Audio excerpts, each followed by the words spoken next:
il nous revient aussi de comprendre que dans notre vie, il doit y avoir un élément déclencheur pour l'appel que nous avons reçu du Seigneur. Il doit y avoir un élément déclencheur. Et la plupart du temps, nous ratons cet élément. Et lorsque nous ratons l'élément, il est difficile que nous soyons confirmés.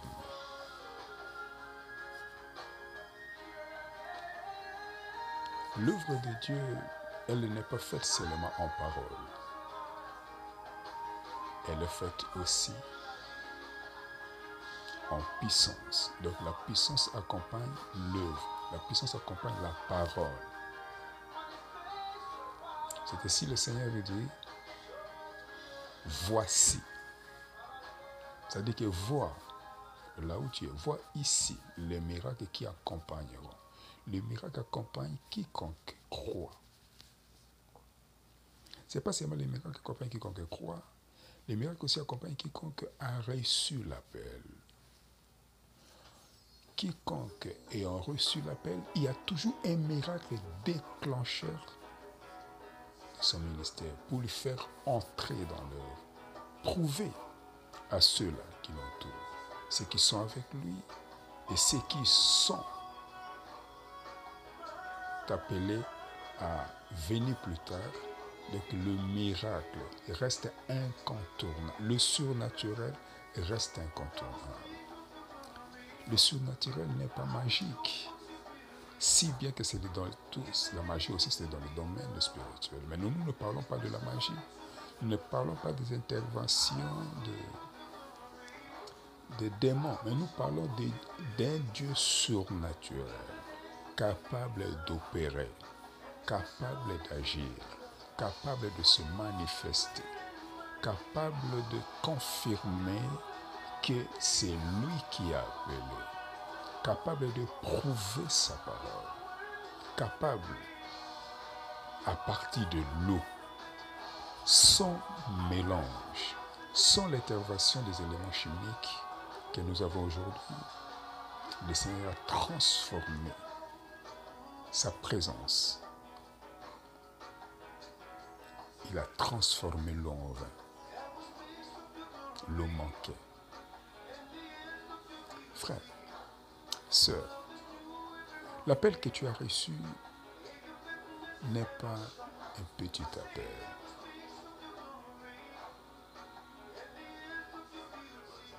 C'est un grand appel. Pourquoi? Parce que elle veut dire que nous avons, avec Jésus-Christ, celui qui est plus grand que Salomon. Plus grand que Salomon. Plus grand que Salomon est avec nous. Plus grand que Salomon. Donc, si le plus grand que Salomon est avec nous, nous avons la plus grande sagesse, plus que celle que Salomon avait. La plus grande sagesse que Salomon a connue. La plus grande sagesse qui a fait que Salomon puisse régner. La plus grande sagesse qui a fait de Salomon, Salomon que nous connaissons, le plus grand habite en nous. Jésus est le plus grand. Et lorsqu'il habite, et surtout lorsqu'il nous appelle dans son œuvre, c'est le plus grand. Le plus grand. Le plus grand. Au-delà de Salomon. Au-delà. C'est cette dimension-là. Vous savez, nous ignorons l'appel de Dieu. Lorsque nous prenons cet appel, nous le comparons avec les carrières de ce monde. Non. Les carrières de ce monde, elles sont plus scientifiques. Ça dit qu'elles voient avant de croire.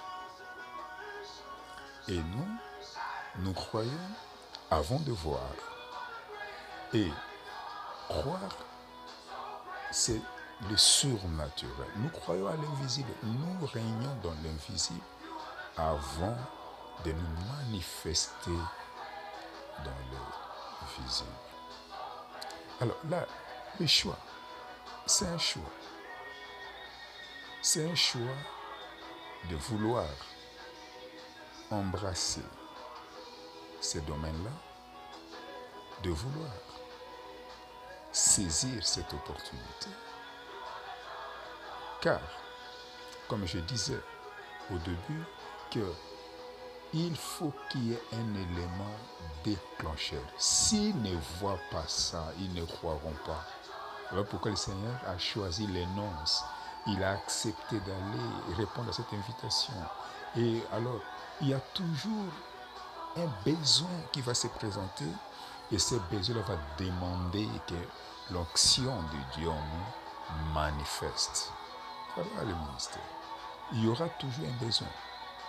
Donc, lorsqu'il y a besoin, demande-toi que pendant ce temps-là, le Seigneur veut que tu manifestes quelque chose. Veut que tu manifestes quelque chose. Alors, Dieu que nous servons, Dieu qui t'a appelé, mon ami, Dieu qui t'a envoyé, il est le Dieu qui avait envoyé son Fils Jésus. Il a envoyé Jésus. Et Jésus, lorsqu'il était envoyé, la Bible dit, il nous a envoyés. Il dit, comme le Père m'a envoyé, moi aussi je vous envoie. Moi aussi je vous envoie. Donc nous sommes aussi envoyés comme lui. Voilà pourquoi ne rate pas l'opportunité de manifester cet élément déclencheur pour que tu puisses entrer dans ton ministère. Ne rate pas. Ça ne peut pas être toujours noces de canon, ça ne peut pas toujours être dans les noces. Donc il y a toujours une occasion. Et ce qui importe est ta disponibilité, être prêt à se manifester. Sois prêt à prouver. Sois prêt. Alors pour être prêt, demeure dans sa présence. Accepte les prix, de les consulter, d'être dans sa présence. Dans sa présence. La présence du Seigneur investit l'humain de la divinité. Lorsqu'on est présent, on est dans sa présence, on révèle la divinité dans notre humanité. Voilà pourquoi l'apôtre Paul disait, je porte Dieu dans cette tente de terre.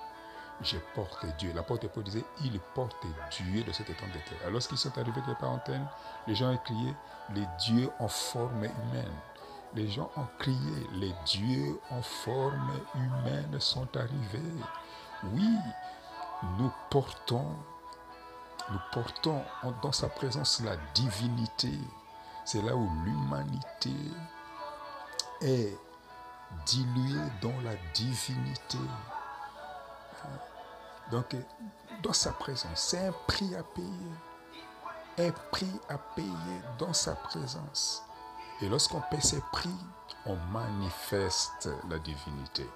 Et seule la divinité est capable de manifester le surnaturel. Seule la divinité est capable de manifester le surnaturel. Le surnaturel répond à la divinité très facilement.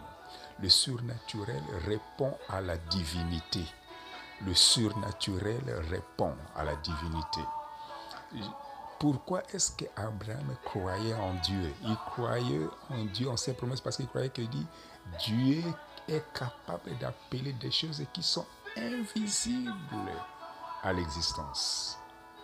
Donc, lorsqu'on est en sa présence, l'humanité se transforme en la divinité.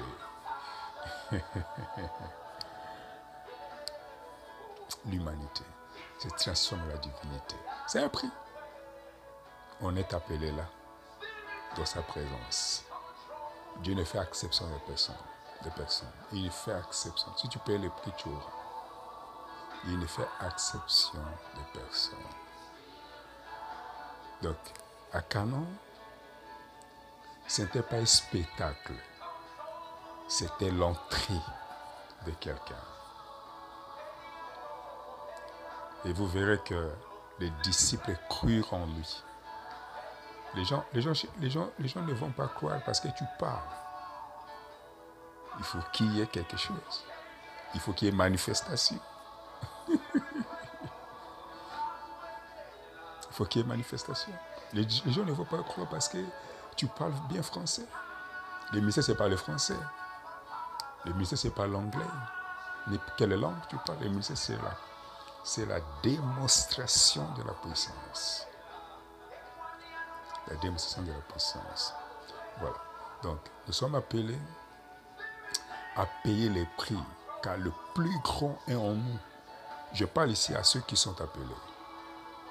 Tu peux être appelé chrétien, tu peux être appelé évangéliste, tu peux être appelé pasteur, mais je parle à ceux-là qui sont appelés.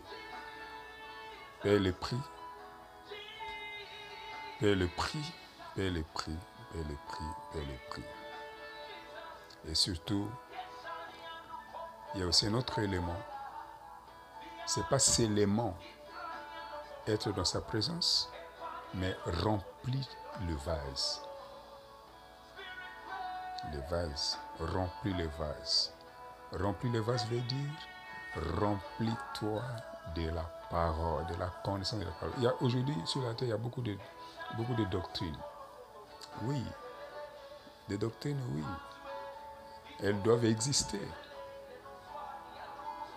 Mais la doctrine de Christ, elle manifeste toujours, elle démontre toujours. Il dit, allez, guérissez les malades, purifiez les lépreux, ressuscitez les morts. Il dit, vous avez reçu gratuitement, donné gratuitement. Voilà la doctrine aussi. La doctrine est scellée dans la puissance. La doctrine est scellée dans la puissance. Voilà pourquoi nous avons vu les actes des apôtres. Les actes des apôtres, c'est les actes de la démonstration. Les apôtres ont commencé le ministère par la démonstration. Ils ont commencé le ministère par la démonstration. Voilà les actes des apôtres. C'était la démonstration de la puissance. Là où il y a la puissance, l'ennemi obéit. C'est l'unique des langages qu'il écoute. L'ennemi écoute le langage de la puissance. La destinée sera exprimée que par la démonstration de la puissance. Merci Seigneur. Soyez bénis, toi qui as suivi cette courte exhortation. Sois réconcilié avec la puissance de Dieu. Sois réconcilié avec la présence de Dieu. Sois réconcilié avec la parole de Dieu. Au Colossiens, l'apôtre Paul dit que la parole de Dieu habite en vous abondamment. La parole, qu'elle habite en vous. Et la parole n'est pas sans démonstration. Là où il y a la parole, il y a la démonstration. Là où il y a la parole, il y a la manifestation. Là où il y a la parole, l'invisible devient visible. Oui. Là où il y a la parole. Ce sont des choses que les prophètes ont écoutées. Les prophètes ont voulu cette ère, l'ère dans laquelle nous sommes. Les temps actuels, les derniers temps. Les apôtres ont voulu, je veux dire, les prophètes ont voulu ces temps où le Seigneur disait, il est avantageux pour vous que je m'en aille. Alors vous allez recevoir une dispensation qui n'a jamais été auparavant. Une dispensation qui dépasse celle des prophètes. Il dit, il faut que je m'en aille. Et ça sera un avantage pour vous. Ça n'a pas été un avantage pour les prophètes autrefois. Ils ont préféré ces temps. Mais c'est quel temps? Les temps de la démonstration, les temps de la manifestation, les temps où l'eau se transforme en vin. Que Dieu bénisse toi qui as écouté. Au nom de Jésus-Christ. Amen.